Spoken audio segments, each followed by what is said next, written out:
You know that feeling when something just doesn't seem right when the rules start changing and suddenly you're trapped in a game you didn't sign up for. Well, that's exactly what happened to Judge Thomas Mitchell, except this time. The game wasn't about laws, it was about power control and a fight for the very freedom he thought he had when he moved to his peaceful, quiet town. Little did he know the real battle was just about to begin. Retired Judge Thomas Mitchell had spent his whole career in the city, navigating the maze of cases, laws, and busy streets, but now he was ready for a change. He sought peace, quiet, and a place to finally enjoy the fruits of his labor.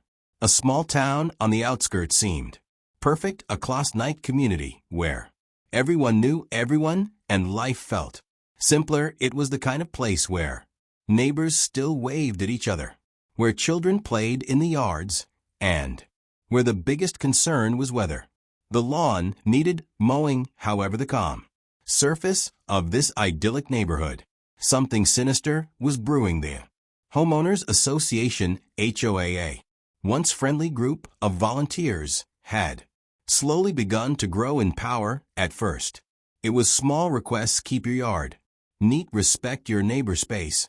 But over time, the rules became more controlling, more invasive. Judge Mitchell, having seen the dangers of unchecked power in his legal career, was wary but hopeful. Surely, this wasn't the type of place where authority would turn corrupt, right? He was about to learn how wrong he was. It started as an ordinary morning. Thomas was sipping his coffee on his porch, watching the sunrise over the hills, when he heard a knock at his door. It was Martha, a longtime neighbor who had become a good friend over the years. She was red-faced and frantic. Thomas, you need to come see this, she said, almost breathless. Without waiting for a response, she grabbed his arm and led him down the street. It's those damn HOA people again. They've gone too far this time. Thomas followed her, curiosity bubbling in his chest. When they reached the end of the road, his heart sank. There, right in front of him, were automatic ballads, metal barriers that had been installed at the only entrance to the neighborhood. At first glance, they looked innocuous, maybe even necessary, but there was something deeply wrong about them. Martha's voice trembled as she explained they put these up to stop cars without highway stickers from coming in there, using it to control who enters and who doesn't. But it doesn't stop there. They've locked out not just strangers, but even us, our friends, our families. It's madness. Thomas felt his stomach churn. He knew the road was public. It was county maintained. The HOA had no right to block anyone from using it. He didn't know it yet, but this was just the beginning of something far more dangerous. The next day, Thomas decided to confront Richard Palmer, the president of the HOA. Palmer, a man with a penchant for authority, greeted him with a smile that felt more like a smirk. Judge Mitchell, glad you could stop by. These ballads are for safety, you know, Richard explained, puffing out his chest. We're doing this to keep our community safe from speeders and to protect the children. People don't respect the rules, and this is a necessary measure. The board has voted, and it's final. Thomas's eyes narrowed. For safety, he repeated, his voice calm but filled with suspicion. This road belongs to the county. You have no right to put up any sort of barriers. Richard's eyes flash with irritation. The board disagrees, he said sharply, and frankly, unless you are the HOA, your opinion doesn't matter. Thomas stood there staring at the man before him, realizing the depth of the situation. The highway wasn't just trying to keep the community safe, they were using their power to control it. A chill ran down his spine as he began to piece together the larger picture. This was not a matter of safety, it was about power, control, and money, and they were willing to destroy the very fabric of the community to maintain it. That afternoon, Thomas's worst fears came to life as he stood near the newly installed barriers. Watching the chaos unfold, he saw a car approach. It was an ambulance, its sirens blaring as it raced toward the neighborhood. The driver slowed down, seemingly confused by the unexpected barrier, but before he could turn around, the metal bee rose up in front of him. He slammed on the brakes, but it was too late. The ambulance's front bumper struck the barrier call, causing it to dent. The driver was visibly upset as he radioed him for backup, but the damage was done. This isn't just a convenience issue anymore, Thomas muttered to himself. This is putting lives at risk. Just as he turned to leave, he noticed a teacher, Miss Elena Gray, pulling her car up to the barrier. She wasn't as lucky as the ambulance. She didn't notice the ballots rising in time and ran straight into them, shredding both of her front tires. The sound of metal against rubber was deafening. She cursed loudly, stepping out of her car in shock. $33,000 in damages. She shouted, "Who the hell do they think they are?" Thomas's heart sank. The HOA's actions weren't just annoying, they were causing real harm to real people. But even more troubling was the realization that this wasn't about safety at all. It was about the HOA exerting control over every facet of people's lives by force, if necessary. As a retired judge, Thomas had seen a lot of cases involving misuse of power, but this situation was personal. He couldn't just sit idly by while an organization entrusted with minimal power abused it for personal gain. He knew he had to act. That evening, he set aside his favorite novel and began researching his first stop, the county property records. As he dug into the documents, he felt a growing sense of disbelief. The road leading into the neighborhood was not owned by the HOA. It was public property. The county maintained it, and therefore the highway had no legal right to install any barriers, let alone charge fees to access it. But that was only the tip of the iceberg. His next step was to review the complaints against the HOA. Thomas was no stranger to complaints. He had overseen hundreds of cases in his day, but what he found made his blood boil. There were reports of outrageous fines from minor infractions, threats of foreclosure over unkempt lawns, and even attempts to tow cars that were parked legally on public streets. The HOA wasn't just overstepping its bounds, it was extorting residents, making money off their fear of penalties. This wasn't just a community problem, it was a legal issue, and Thomas knew he had to step in before things got worse. The next morning, Thomas made his way to the HOA office. He was calm, collected, and focused. When he walked in, he was greeted by Richard Palmer, who was sitting behind a desk covered in paperwork. "Ah, Judge Mitchell," Richard said, his voice oozing with condescension. "What can I help you with today?" Thomas stood tall, leaning slightly on the desk. "I need you to explain to me why the highway has installed illegal ballots on a county-maintained road," he said, his voice steady but firm. Richard didn't flinch. Instead, he gave a smug smile. "You can't tell us what to do," Richard replied, leaning back in his chair. "The board has voted, and we're within our rights. It's all about safety." The word echoed in Thomas's mind, but he wasn't buying its safety. If it's safety you're concerned with, why are non-HOA members the only ones being targeted? "I've seen the footage. You're blocking people who don't have HOA stickers." Richard's eyes narrowed. "That's none of your concern." Judge Thomas could feel the way of the conversation shifting. Richard was no longer talking about safety. He was talking about power. The more Thomas pushed, the more Richard's mask slipped. Thomas had dealt with people like this before, men and women who used their titles to hide their greed and arrogance. But this time, Thomas wasn't just any retired judge. He was a man who understood the law, and he had the evidence to back it up. Thomas knew that words alone wouldn't be enough to take down the HOA. He needed evidence, something concrete to expose their corruption once and for all, so he spent the next few nights monitoring the ballads. He set up hidden cameras, strategically placed around the area. Then he waited a few nights later around midnight. He watched as Richard's right-hand man Kyle, an HOA enforcer, pulled up in a golf cart. Kyle looked around suspiciously before stepping out and resetting the ballads, ensuring they would target only certain vehicles.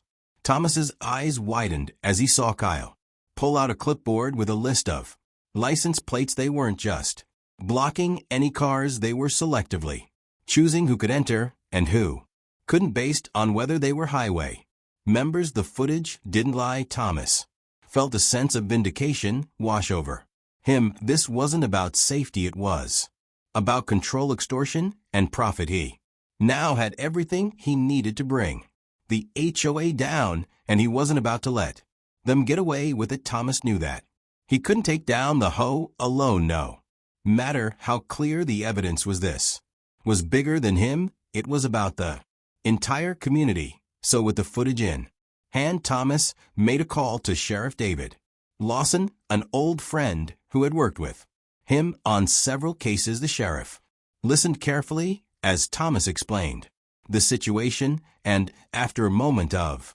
silence, he spoke. This is more than just a neighborhood dispute, Thomas. This is extortion and public obstruction. We take care of this. You've done the hard part, gathering the proof. It was one of those moments when Thomas felt the weight of justice finally on his side. The sheriff was no stranger to battling corruption, and he understood the importance of acting fast. Within hours, deputies were dispatched, and the local news caught wind of the story as Thomas sat in his living room watching the preparations unfold. He couldn't help but feel a sense of both dread and anticipation. This wasn't going to be easy, but it was necessary. The community's well-being was at stake. People were watching, his friends, his neighbors, even those who had once remained silent were starting to speak up. The weight of their hopes rested on his shoulders, and for the first time in years, Thomas felt the deep responsibility that had been a part of his career, but now with the added burden of fighting for justice in his own backyard. The morning the sheriff's deputies arrived, the air felt charged. Thomas stood with the sheriff and his team near the entrance of the neighborhood where the ballers were now notorious for causing damage and chaos. Richard Palmer was already out there, flanked by a few of the HOA members, looking like he had the entire neighborhood under control. His usual smug expression seemed even more confident today. What's going on here? Richard called out, clearly rattled, but trying to mask it with arrogance. We're just protecting our community. This is a security measure. The sheriff stepped forward, his voice calm but commanding. Richard Palmer, you and your HOA are under investigation for illegal road obstruction, property damage, and extortion. You're breaking county laws. And this stops now. For a moment there was silence. Richard looked like he had been slapped. He tried to gather himself, sputtering out incoherent protests, but it was too late. The deputies moved in, and for the first time the people of this neighborhood saw the power of justice in action. The reality of the situation hit Richard hard. He wasn't above the law. The neighborhood wasn't his to control. As Thomas stood in the background, he couldn't help but feel a mixture of anger and relief. This was a fight he had to take on, not just for him, but for the entire community. His heart swelled with pride knowing that they were finally taking a stand, but the real battle had just begun. The confrontation between the deputies and the highway board members was a spectacle, but it wasn't over yet. As the cameras from local news station started rolling, Richard Palmer and the other HOA members attempted to spin the situation. We're just doing our job, Richard Ed, his voice cracking with desperation. This is for the safety of our community. But Thomas, with the Sheriff's team at his back wasn't buying it. He walked up to the gathered crowd and with a calm but firm tone said, "This is not about safety. We've gathered footage of your enforcers manipulating the ballots, selectively blocking cars that weren't registered with the HOA. You targeted specific people. This is about control, not safety. It's about money, power, and greed." The mood in the crowd shifted for the first time. The truth was out in the open. The hidden camera footage was displayed for everyone to see, showing HOA enforcers manually adjusting the ballers to trap non-A members, letting HOA-approved vehicles pass without issue. Gasps rippled through the crowd as the reality of the HOA's corruption hit home. Many had suspected something was wrong, but now they had proof. Richard's face went white. "You can't do this," he said, his voice trembling. "We were just enforcing the rules." Thomas met his gaze. "No, Richard, you were exploiting people's trust, taking advantage of their fear and using power that wasn't yours to wield." The crowd's anger rose, and the realization that the highway had been preying on them for years hit hard. The weight of their shared frustration brought the community together, and for the first time they realized that they had the power to change things. As the sheriff's office took action, the legal process began to unfold. Richard Palmer and his accomplices weren't just facing minor infractions, they were facing felony charges. The county prosecutor reviewed the evidence, and the charges mounted quickly: obstruction of public roadways, property damage, extortion, and even fraud were on the table. The community watched as the legal wheels turned. It was surreal to see Richard, once the confident and unchallenged leader of the HOA, now shaking in his boots, unsure of what to do next. But the sense of justice didn't stop there. The town quickly realized that they weren't just dealing with a few bad apples. They had uncovered a systemic problem of abuse. As more victims came forward, it became clear that the HOA wasn't just running a rogue operation. It had been systematically extorting money from residents for years.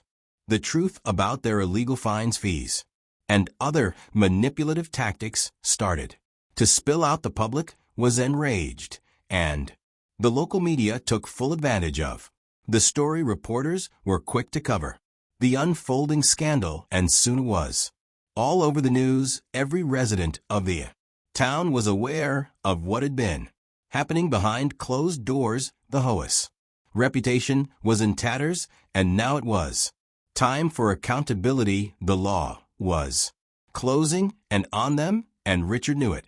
The fallout from the HOA's criminal activities was swift and unforgiving. Within days, the board members were either arrested or forced to step down, and the entire organization was disbanded by the residents themselves. A town hall meeting was called, and the entire neighborhood showed up, eager to have their voices heard. For the first time in years, the HOA had no control over the proceedings. The residents demanded answers. "How could you spend our hard-earned money on illegal ballots?" one man shouted. "How many people have you fined unfairly?" another asked. Richard Palmer tried to speak, but the crowd drowned him out with boos and jeers. No one was buying his excuses anymore, and then a vote was called. It was unanimous. The HOA was dissolved on the spot. The cheers that followed were deafening. The residents had taken back their neighborhood. They had fought for their rights, and it was a powerful moment, one of justice, but also of unity. The people realized that when they came together and stood up for what was right, they could overcome even the most powerful corrupt institutions. As the final meeting ended and the HOA's influence vanished, Thomas stood at the back of the room, taking in the scene. Neighbors who had once kept their heads down were now engaging with each other, talking about what they could do next to rebuild the neighborhood without the suffocating presence of the HOA. Thomas had always known the importance of standing up for justice, but seeing it in action in his own community was different. It was personal. The fear that had held so many back from speaking out was now gone. People were empowered. One of the lessons Thomas had learned throughout his life, both in and out of the courtroom, was that fear could be the greatest enemy of change. When people allow themselves to be intimidated by those in power, they become complicit in the wrongdoing, but when they find their voice, they become unstoppable. As he looked around, Thomas saw a community that was no longer afraid. They were ready to rebuild, to create something better, and for the first time in a long while, Thomas felt a deep sense of hope for the future. The town quickly set to work, eager to rebuild the community they had lost to the highway greed. A new committee was formed, one made up of volunteers, people who actually lived in the neighborhood and who cared about its well-being. They held town meetings regularly, ensuring that everyone's voice was heard. The new rules were simple: respect each other, help maintain the neighborhood, and keep things fair. Gone were the days of arbitrary fines for trivial issues. Gone were the days of neighbors spying on each other. The spirit of cooperation returned, and for the first time in years, the community felt like a family again. The residents came together to throw a celebratory barbecue in the park, a symbol of their newfound unity. The food was delicious, the laughter infectious, and for the first time in years, no one had to worry about who enforcers showing up to ruin the fun. It was a day to remember, a day to celebrate the strength of their collective will and the power of standing up for what was right. Weeks passed and life began to return to normal, but something had changed. The neighborhood felt different. People walked with a renewed sense of pride, knowing they had taken their community back from the clutches of corruption. One day, as Thomas walked down the street, a neighbor waved and said, "You know, we should rename this road something fitting." "What about Mitchell Lane?" Thomas chuckled and waved it off. "I don't need the recognition," he said, but he knew deep down that this was about more than just him. It was about the victory of justice over corruption, of the community coming together to protect what was rightfully theirs. As the sun set that evening, casting a warm glow over the neighborhood, Thomas sat on his porch, content. The neighborhood was free again, and the lessons learned about the power of unity, about standing up to corruption, and about the importance of fighting for what's right would live on for generations to come. What would you have done if you were in Thomas Mitchell's shoes? Would you have stayed silent, or would you have taken a stand? This story isn't just about one man fighting for justice. It's about all of us finding the courage to speak up when things go wrong. So if you believe in standing up for what's right, don't just